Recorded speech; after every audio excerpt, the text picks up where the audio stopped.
E aí, pessoal, começando mais um podcast aí pra vocês. E aí, meus caros? Bom, e aí, qual é a proposta de hoje? Bom, uma pergunta profundamente filosófica e nós, como bons afegãos médios, tentaremos respondê-la.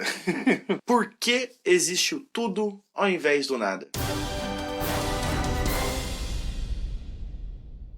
Essa é uma ótima pergunta, né? Uma pergunta muito antiga. Por que existe algo no lugar de não existir nada? Ou por que existe tudo ao invés de não existir nada? Eu queria começar a trabalhar nessa questão utilizando como fonte um livro muito interessante que eu li, que é do físico teórico Lawrence Krauss, que chama-se Um Universo que Veio do Nada. Aí tem um subtítulo, né, que talvez não agrade muitas pessoas, que é Por que há criação sem criador? Bom, Lawrence Krauss, ele deixa bem claro a abordagem que o senso comum tem de algumas palavras em relação à abordagem científica dessas mesmas palavras, né? Sim. Como a gente já comentou em outros podcasts anteriores, quando a gente estava falando do método científico, da palavra teoria, da mesma forma que a palavra teoria ela tem uma abordagem para o senso comum que tem a ver com uma hipótese, com uma suposição, uma ideia, e para ciência, uma teoria científica é a interpretação dos fatos, Lawrence Krauss explica também que a palavra nada, numa abordagem mais contemporânea dentro da ciência, ela também tem um significado completamente diferente do senso comum. Inclusive, o nada não faz muito sentido para a física atual. Quando a gente, por exemplo, trazendo para o senso comum a conversa e se pergunta o que tem entre um móvel e outro, muitas pessoas responderiam que ali não existe nada, né? Uma concepção do senso comum e bem plausível, inclusive. Sim. Porque está dentro da nossa percepção sensorial. Nada está lá, né? Exatamente. Os nossos sentidos eles não são preparados para identificar partículas de matéria. Não enxergamos oxigênio. Nem átomos, né? Mas respiramos ele. Exatamente. Então, não é pelo fato da gente não enxergar que algo não existe. Sim. Então, essa é uma abordagem que Krauss faz muito interessante. Afinal, toda a realidade que compõe o mundo físico que a gente vive, o nosso universo ali afora, ele é composto, digamos, por duas realidades distintas que compõem uma. Quando a gente observa o universo numa escala macroscópica, utilizando telescópios, né? Sim. Que a gente pode observar planetas, buracos negros, quasares, estrelas, nebulosas e tudo mais. Tudo isso é compreendido pela teoria da relatividade geral de Einstein, que explica muito bem o universo numa escala macroscópica. No entanto, a gente sabe que o universo não se restringe só naquilo que a gente observa. Sim. Se a gente pega o nosso próprio corpo e pega um microscópio, né, a gente percebe que é constituído por células.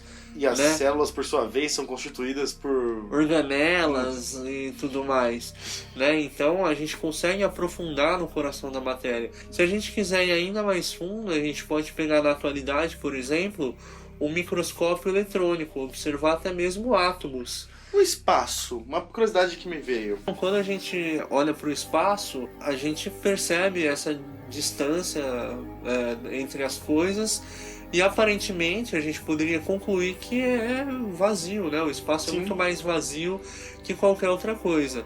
No entanto, na atualidade a gente sabe que não é bem assim. Então, como eu dizia, se a gente pega um microscópio, até mesmo um microscópio eletrônico, que a gente observa átomos, né? A gente percebe que a nossa visão não vai só para os confins do universo, mas também na parte mais íntima da matéria, né? No coração dela.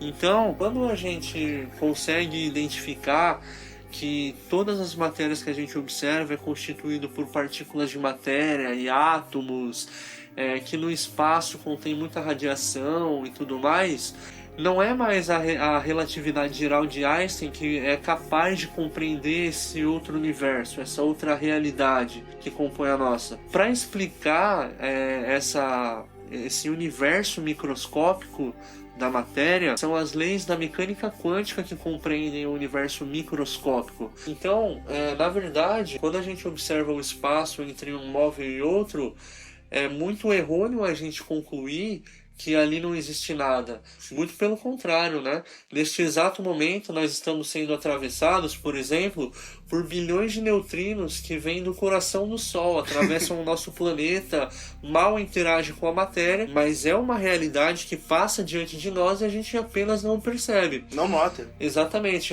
Os nossos sentidos. Exatamente. Os nossos sentidos não são capazes de identificar isso. Sim. E não necessariamente não existe. Então, não é porque nós não vemos que não existe, né? Exatamente. É que nesse caso nós não vemos, não sentimos, né? Sim. Não tem cheiro, não tem som. E essa é a questão. Quem disse que tudo que existe precisa ter cheiro, som e ser visível? Tem aquilo que a gente não vê, né? Os olhos de uma coruja veem coisas que os nossos não veem. Sim. O de um inseto vê muito mais, enxerga além da luz, né? Nosso olho é um radar à luz. Então, não é porque nós não vemos e não sentimos que não está lá. Ah, sim. Os sentidos da natureza mudam bastante, né? Os animais, os seres que vivem embaixo d'água têm outras percepções sensoriais que nós não temos, né? Sim. O cachorro, por exemplo, ele escuta, tem uma audição muito mais apurada do que a nossa. E essa é até perceptível. Você vê que o cachorro realmente está ouvindo alguém chegando e faz tipo 10 minutos que ele está ouvindo alguém chegando. Aí você olha e fala, pô, onde é que você tava há 10 minutos atrás? Ah, tava na metade do caminho.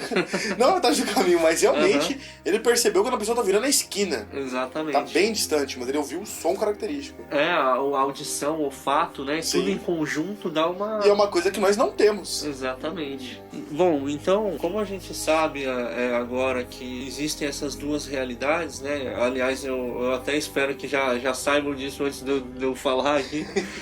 Mas é bom para informar que essa questão de por que existe algo no lugar de não existir nada, ou por que existe tudo no lugar de não existir nada, é uma pergunta que na atualidade ela não faz tanto sentido, ela deve ser reformulada. Porque na verdade, a partir da perspectiva de Lawrence Krauss, que é algo científico, né? Eu falo perspectiva como se fosse uma ideia, mas não é. Usa-se do cara, não é isso? Não é dele, é algo científico. Constatação. Então ele propõe exatamente isso. O nada, ele não existe. O nada, ele é instável. Isso é melhor compreendido quando a gente busca, dentro da mecânica quântica, algo chamado flutuações quânticas do vácuo. Qual é um exemplo muito útil que ele dá no livro que a gente pode compreender melhor o que ele quer dizer? Ora, quando a gente pega o nosso universo, iniciando esta observação em uma escala macroscópica, a gente consegue constatar que no universo afora existem bilhões de galáxias, bilhões de planetas, exoplanetas, quasares, nebulosas e tudo mais. Vamos pegar tudo isso que a gente conhece, que a gente pode observar e retirar do cenário que compõe o universo. A gente retira todos os corpos numa escala macroscópica. Muito bem. Agora no universo, existe algo ou não existe nada? Existe. Existem as partículas de matéria e radiação. Elas ainda fazem parte do universo. É uma realidade tão real quanto aqueles corpos macroscópicos que a gente retirou. Tendo em vista que não existem mais, dentro da nossa analogia, os planetas, as estrelas, os buracos negros, nebulosas, galáxias, e ainda assim existem partículas de matéria e radiação, vamos um pouco mais fundo. Agora a gente retira, além desses corpos numa escala astronômica, todas as partículas de matéria e radiação a gente também retira. Ora, ainda assim resta uma coisa essencial que compõe todo o cenário do nosso universo, que é o espaço-tempo em expansão. E a gente pode concluir que quanto menos matéria no nosso universo, mais rápido que esse espaço-tempo se expande, certo? Então, a própria energia de expansão do nosso universo, através de uma certa energia cinética, ele gera algum tipo de energia que nós humanos conhecemos como partículas de matéria e radiação, que é explicado pelas flutuações quânticas do vácuo. Ou seja, ainda assim, a própria expansão do espaço, ele gera matéria e energia. É alguma coisa, né? É alguma coisa. Ao invés de Por nada. isso que ele diz que o nada quase não se suporta. O nada é instável. A própria expansão do espaço gera matéria. Então, por que existe algo no lugar de não existir nada? O nada não existe, né? Então a gente tem que reformular a questão. O nada não existe.